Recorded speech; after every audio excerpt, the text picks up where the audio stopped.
Hey guys, Tough Thumbs here. So I'm sort of back from vacation right now. I went to Ocean City, Maryland, and then to New York yesterday. Thanks for being cool about the text messages, guys. A few people sort of hassled the hell out of me the whole time, but you know, I won't hold it against them. They probably didn't know. But came back. I got a few knives this week. One is the Koi Whiskey 2. I'm going to talk about in its own separate video. But today I received these two Spydercos, the Spyderco Domino. One is mine, and the other one belongs to my buddy Scott. So I saw these at Blade. It is an Ed Schimpf design, or yeah, I think it's his son. I think his name is Ed. Whatever. Anyway, so I saw this, and of course, like after getting this Southern flipper, I instantly was like, okay, Spyderco knows their Southards. This one sort of looked like a Sage 2, Manix 2 hybrid flipper. So that instantly turned me on because I really like the Sage 2 and I really like the Manix 2. So I'm going to give a quick overview. This is made in Taiwan, which I find the best Spydercos. All my favorite Spydercos were made in Taiwan, pretty much. Taiwan. So basically this probably is going to be just as good. And after handing out the show and realizing it's, you know, it's really smooth, it's running on the small bearings, just like the Southern flipper, I was definitely taken back with it. So once it came out on Blade HQ, I told Jacob to grab me a couple, and he did. So thank you, Jacob.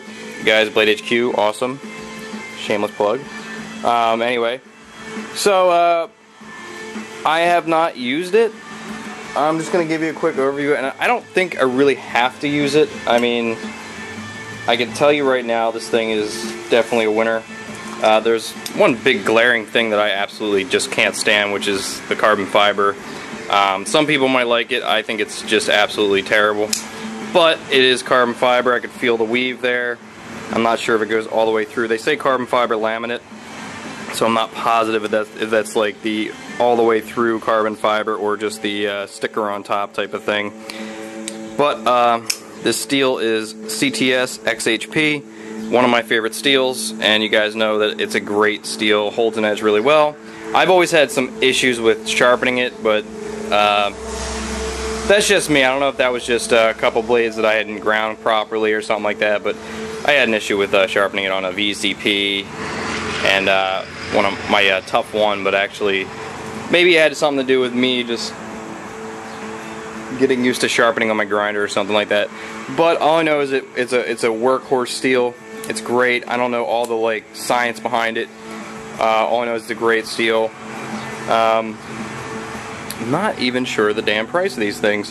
I probably should have been prepared, guys. You know how I am with these videos. I'm never prepared for whatever I'm doing. Let me see here.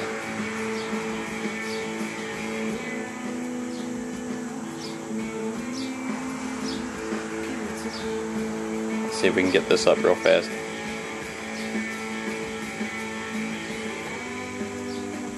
Spyderco Domino.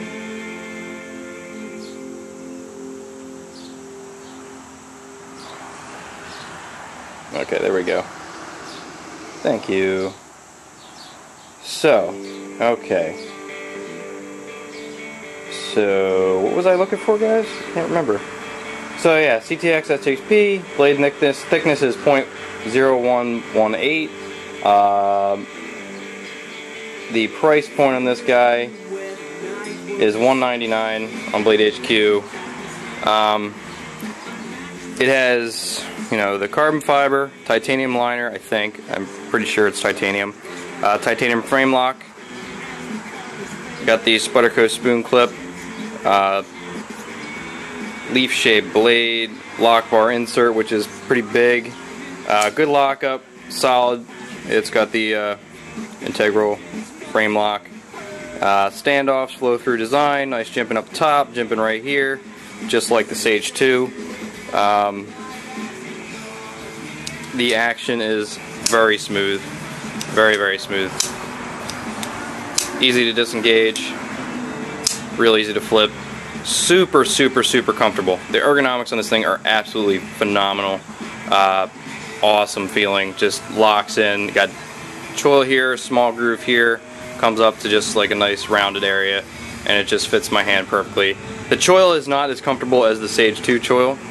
It's not as pronounced, but it is good enough to get up there, no problem at all. This one wraps around your finger a little bit more, but you can see the similarities in the Sage 2 and the Domino. They're very similar. It's a bit bigger. The blade's a bit bigger. It kind of has a Manix 2 type shape to it, whereas the handle almost looks like a modified Sage 2.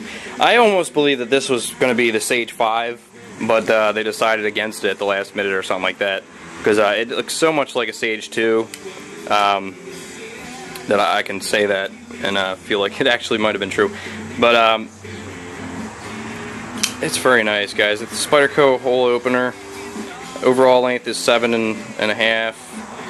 Handle is about 4.5, a little under 4.5. Really lightweight, really comfortable.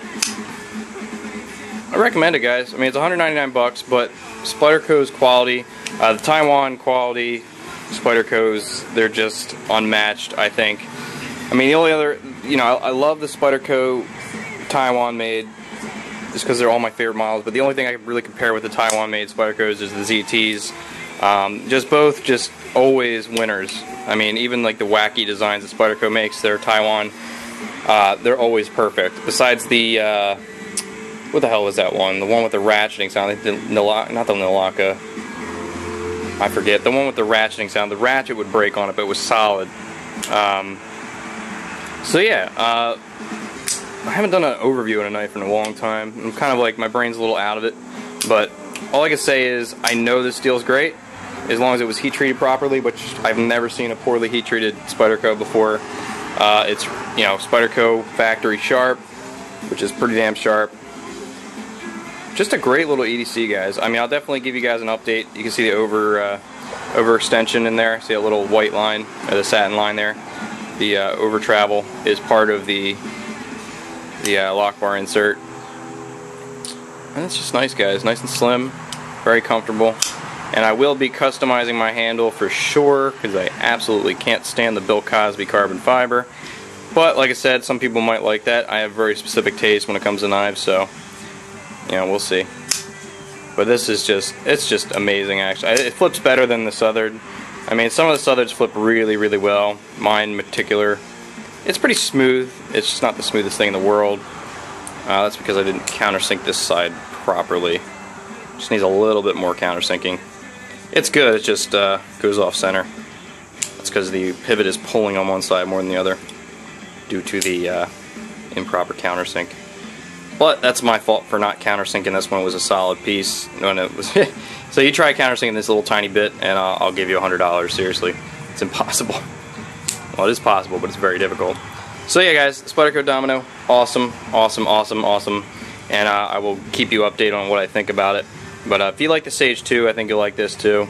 Spyderco definitely has a bright future with flippers, in my opinion. And it's probably like the only thing coming out 2013 I'm really excited about with them. Some other cool stuff, some re-releases that are cool, but this one is definitely takes the cake for me. Centered perfectly, the grind's even, no crazy off-centered anything. Flips open like a dream with either the flipper or the spider hole. Feels like it'll break in. That's another thing. A couple times I've slipped off the flipper like this, but just a little bit of pressure. It's no problem, but I'd like to see some jimping, my nut and fancy of the day right there. Some jimping on that flipper would be nice, but it doesn't really bug me at all. I mean, it doesn't. There's some flippers where if you slip off of them on some customs, it hurts your finger pretty bad. It's almost like just whacks your finger when you do that. This one's just kind of smooth, so it doesn't even bug me at all. It is. What time is it here? It is 11:35, and I'm getting bit by mosquitoes in my shop. They're hanging out in here. They've been trapped in here for a couple days, so. But yeah, guys, recommend the Domino. Check it out on Blade Edge Q'd for sure. And if you guys have any questions about it, let me know. I recommend it right now. If there's any problems, you guys know, I'll let you know right away. So, but I really don't see any problems happening with this based on Spyderco's quality in the past and my experience with them. The Sage 2, is my all-time favorite Spyderco besides the paramilitary 2, which I carried during my vacation the whole time because it's all black discreet, and you know, I wouldn't care so much if it got taken from me because I wasn't sure of the knife laws in Maryland.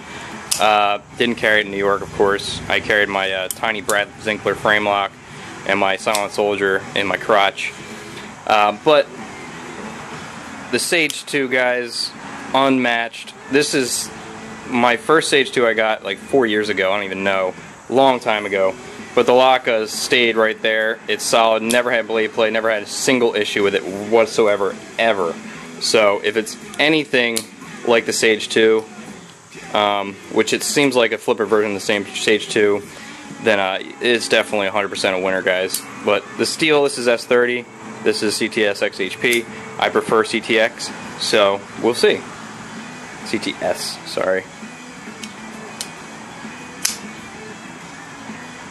Love that nice grind on there too. Alright guys, thanks for watching. Peace.